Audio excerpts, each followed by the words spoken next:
गोस्वामी तुलसीदास जी कहना चाहते हैं कि जिन दंपति का आचरण अच्छा होगा तो उनके घर में भगवान का चरण आएगा। अच्छा, दंपति का आचरण कैसा हो, शास्त्र की बात कर रहे हैं, हमारी बात को अन्यथा मत लेना। शास्त्र की यदि बात करें तो दंपति का आचरण कैसा होना चाहिए कि उनके घर में भगवान का चरण आवे। तो गोस्वामी जी ने क्या कहा, दंपति धर्म आचरणनी का अजब गावे श्रुति जिने कहली का। पत्नी का आचरण पति के अनुकूल हो। कैसा? पत्नी का आचरण पति के अनुकूल हो। हमारी बात को माताओं ध्यान से सुनना। बोले पत्नी का आचरण पति के अनुकूल हो, पति पत्नी के आचरण को देखकर प्रसन्न होवे तो समझना कि पत्नी अपने पति के अनुकूल है। और जो पत्नी अपने पति के अनुकूल रहती है उन्हीं के गर्भ से भगवान का जन्म होता है। आप कहे कोई प्रमाण बताओ, बहुमुखी मन से बात मत करो, तो प्रमाण क्या है? बोले कौशल्यादि नार प्रिय अरे सब आचरण पुनीत। पुनीत आचरण क्या है? बोले पति अनुकूल। स्पष्ट हो गया कि नहीं हो गया? देखो हमारी ओर देखो, अगर हमारी ओर देखोगे तो कथा समझ में आएगी, और कहीं पंडाल की ओर देखते रहे तो क्या होगा, पंडाल ही दिखेगा और कुछ नहीं दिखेगा। एक जगह हम कथा कहने गए, एक माता जी रहे तो बराबर पंडाल पर नजर रहे उनकी। हमने कहा मैया कथा में मन नहीं लग रहा क्या, आप तो पंडाल देख रही हैं? अरे बोले स्वामी जी हमारे गांव में इतना अच्छा पंडाल आज तक नहीं लगा, इसलिए पंडाल पर नजर है। हमने कहा मैया अगर पंडाल देखा तो दुर्घटना हो सकती है। अरे बोली क्या दुर्घटना होगी? क्यों? अरे पंडाल में कहीं दुर्घटना होती है, और पंडाल में दुर्घटना हो जाए तो हम क्यों पंडाल के नीचे बैठे? हमने कहा दुर्घटना हो सकती है। बोली कैसे होगी जरा बताओ। मैं आपसे निवेदन करूं, अच्छा बताओ यदि पंडाल को देखोगे और घर जाओगे यहाँ की बात, और रात्रि में विश्राम करोगे, और रात्रि में जब विश्राम करोगे तो नींद तो लगी जाएगी, और जब रात में सो जाओगे तो ईमानदारी से बताओ सोने में स्वप्न आएगा? अरे क्यों नहीं आएगा, आ सकता है। अगर सोते समय रात को तुम्हें स्वप्न आया तो स्वप्न में तुम्हें पंडाल दिखेगा। क्या दिखेगा? पंडाल दिखेगा। आप कहें बहुत अच्छी बात है, अरे जो दिन को देख रहे हैं अगर रात्रि में भी दिख जाए तो क्या दिक्कत की बात है? हमने कहा समस्या है। बोले समस्या क्या है? हमने कहा मानो कि स्वप्न आया और स्वप्न में पंडाल दिखा, आपने स्वप्न में पंडाल देखा और पंडाल में तुम बैठे हो, और थोड़ी देर में तुमने देखा कि पंडाल में आग लग गई तो भड़बड़ा। क्यों?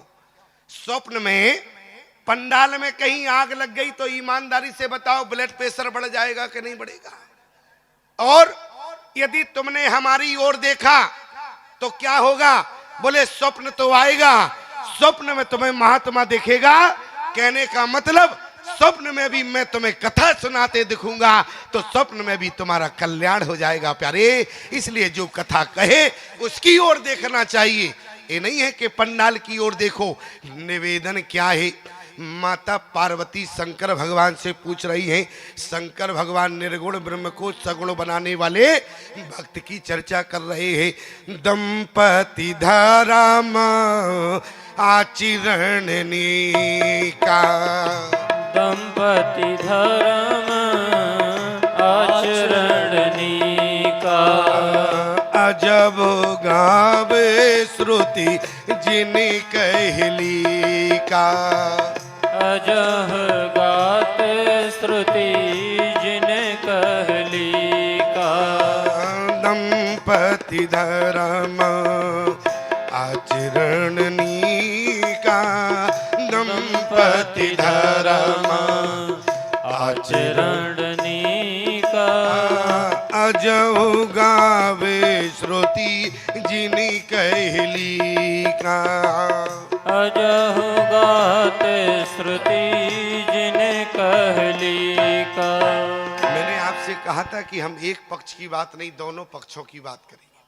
पत्नी का आचरण कैसा हो? बोले पति के अनुकूल हो। तो मैया सोचती हैं माताएं, वाह बाबा जी ने अच्छी बात कही, हमारा आचरण कैसा हो, पति के अनुकूल हो, और हमारे आचरण को देखकर पति प्रसन्न होवे। जितने नियम हैं सब हमारे लिए हैं। हम सूर्यास्त से पहले घर लौट आवे, और इनके लिए ये रात को चाहे 11 बजे आवे चाहे 2 बजे आवे, प्रतिबंध है तो हमारे लिए। याद रखना माताओं, समाज में सबसे ज्यादा सुरक्षा आपको दी जाती है। क्यों? इनसे ज्यादा कीमत तो समाज में तुम्हारी है। कौन जानता है भारतीय सनातन धर्म की नारी के गर्भ में दादू कबीर जैसे संत सो रहे हो प्यारे? कौन जानता है नारी के गर्भ में छत्रपति शिवाजी हो प्यारे? इसलिए सबसे ज्यादा सुरक्षा नारी समाज को दी जाती है। माताओं, जिस समय आप कुंवारी थी तो विचार करना, जिस समय आप कुंवारी थी तो उस समय तुम्हें पिता और भाई का संरक्षण प्राप्त हुआ।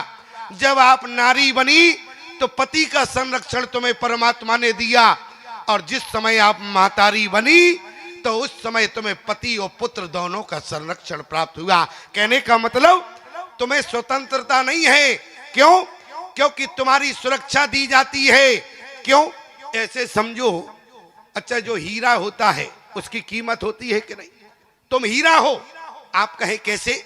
ऐसे समझो जैसे हीरा हो तो कहाँ रखा जाता है? डिब्बे में। और डिब्बा कहाँ? बोले बॉक्स में।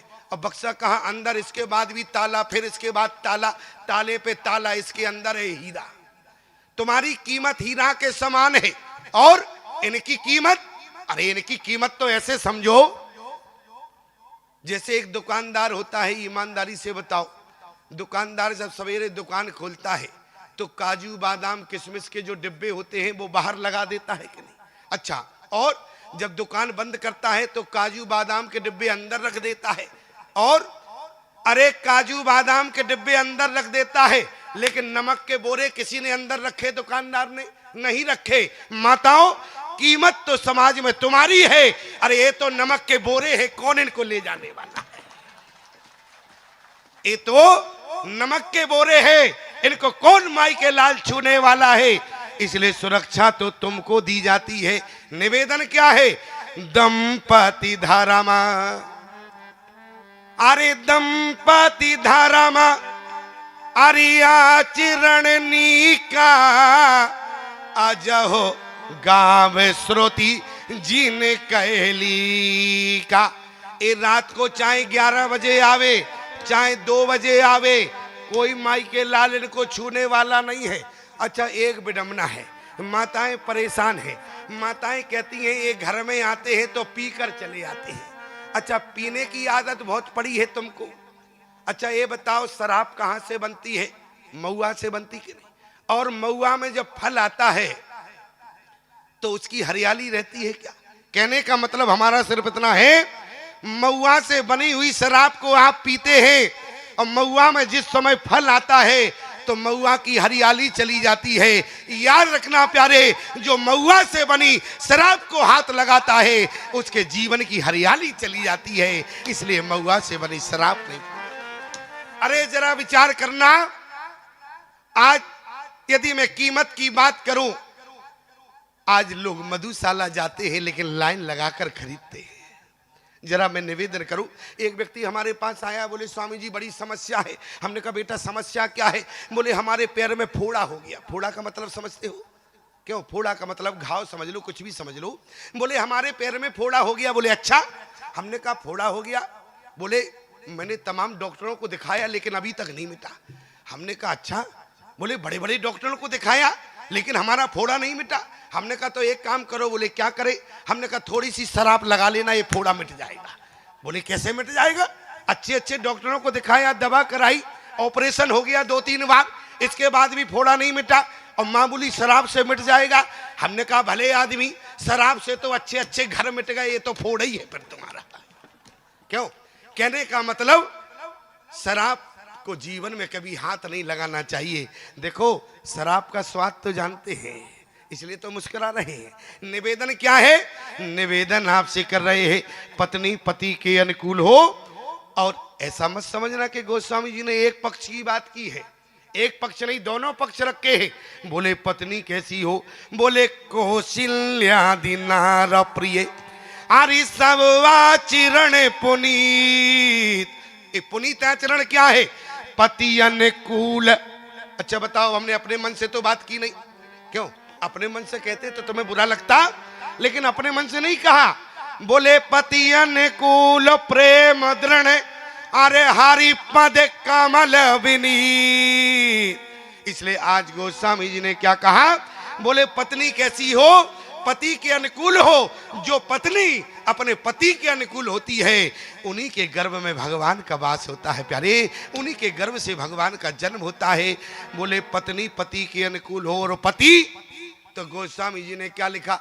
एक पक्ष की बात नहीं, पत्नी पति के अनुकूल हो और पति शास्त्र के अनुसार धर्म के अनुकूल हो, तब भगवान का चरण आता है। ये नहीं ये मंदिर जावे और तुम जाओ मधुशाला तो भगवान नहीं मिलेंगे। कब मिलेंगे? जब साथ साथ जाना पड़ेगा। इसलिए दंपति धरा में आचरण नीका, दंपति धरा में आचरण नीका, दंपति धरा में आचरण नीका, दंपति धरा में आचरण नीका। अजहु गावे श्रुति जिने कहेली का, अजहु गात श्रुति जिने कहली का, अजहु गावे श्रुति जिने कहेली का, अजहु गात श्रुति जिने कहली का। आज समाज में गोस्वामी तुलसीदास जी ने कहा, जो पत्नी पति के अनुकूल होती है, पति धर्म के अनुकूल हो, उनके घर में भगवान का चरण अवश्य आता है। हमारी माता कौशल्या पति दशरथ के अनुकूल हैं, और दशरथ धर्म धुरंधर गुण निधि ज्ञानी, हृदय भगति मति सारंग पानी। आज परिवार क्या है? स्वयंभू मनुवार सतरूपा, और जिनते भई नर सृष्टि अनुपा। मनु शत्रुपा की तपस्या ने राम को जन्म दिया। ध्यान देना, मनु शत्रुपा की तपस्या ने राम को जन्म दिया। एक राजा और है रामचरितमानस में, जिसको सत्यकेत कहा गया। मनु की तपस्या ने राम को जन्म दिया, और सत्यकेत की तपस्या ने राक्षस रावण को जन्म दिया। सत्यकेत की तपस्या ने राक्षस रावण को जन्म दिया। और मैं आपसे निवेदन करूं, हमारी बात को जरा ध्यान से सुनना। राम जन्म का हेतु क्या है? रावण के जन्म का हेतु क्या है? कहां राम पैदा होते हैं, कहां रावण पैदा होता है? एक गोस्वामी तुलसीदास जी ने स्पष्ट कर दिया। क्या बोले? दंपति धर्म, वहां राम जी आते हैं। और देखो एक दिन क्या हुआ, मनु जी एकांत में खड़े रो रहे थे। शत्रुपा जी दौड़ कर गई, जब देखा कि पति रो रहा है। शत्रुपा जी ने कहा कि आप रो रहे हैं? मनु ने कहा कि शत्रुपा, बोले बहुत गई थोड़ी रही, अरे थोड़ी भी अब जाए। आज मनु ने कहा कि शत्रुपा, हमारा जो जीवन मिला था वो व्यर्थ चला गया। और एक बात याद रखना, मैं आपसे पूछना चाहता हूं प्यारे, ये मानव जीवन है, ये 84 लाख योनियों में आता है कि 84 लाख के बाद आता है। क्यों? मानव जीवन जो है ये 84 लाख योनियों में है, ये 84 लाख के बाद आता है। मैं आपसे केवल इतना कहना चाहता हूं, 84 लाख योनियां जो है वो भोग योनि है, और मानव जीवन क्या भोग योनि है क्या? यहां पर विद्वान बैठे हैं, मानव जीवन तुम्हें भोगने के लिए नहीं मिला। आप कहें प्रमाण क्या है? अरे साधन धाम मोक्ष करे द्वारा, साधन धाम मोक्ष करे द्वारा, साधन धाम मोक्ष करे द्वारा, साधन धाम मोक्ष करे द्वारा। पाए न जय परे लोक समारा, पाए न जय परे लोक समारा, साधन धाम मोक्ष करि द्वारा, साधन धाम मोक्ष कर द्वारा। पाई न जई परे लोक समारा, पाई न जाए पर लोक समारा। मनुष्य जो जीवन है प्यारे, ये 84 लाख में नहीं है, बल्कि 84 लाख के अलग आता है। क्यों? क्योंकि साधन धाम मोक्ष कर द्वारा और पाहि न जय परलोक समारा। आप एक पिता की भूमिका में हैं।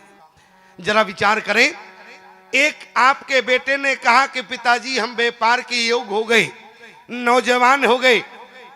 आपने देखा कि बेटा बड़ा हो गया, आपने 5 लाख रुपए दिए कि बेटा जाओ व्यापार करो, और बेटा गया तो व्यापार की जगह जुआ खेल कर आ गया। ईमानदारी से बताओ, और जब बेटा तुम्हारे पास आएगा तो पुनः 5 लाख दोगे कि 2-4 गालियां दोगे उसे? क्या करोगे? अरे बताओ ना, गालियां दोगे कि नहीं दोगे? उसका सम्मान नहीं करोगे? याद रखना प्यारे, तुम एक संसार के पिता हो, और जब बेटा थोड़ा सा बर्बाद कर देता है तो तुम गालियों का प्रयोग करते हो। और जिस परम पिता परमात्मा ने तुम्हें मानव जीवन दिया है, जिस लिए दिया है, और आज मानव जीवन जब व्यर्थ चला जाएगा तो सिर पीटने के अलावा कोई दूसरा काम नहीं होगा प्यारे। इसलिए मानव जीवन को पहचानने की कोशिश कर।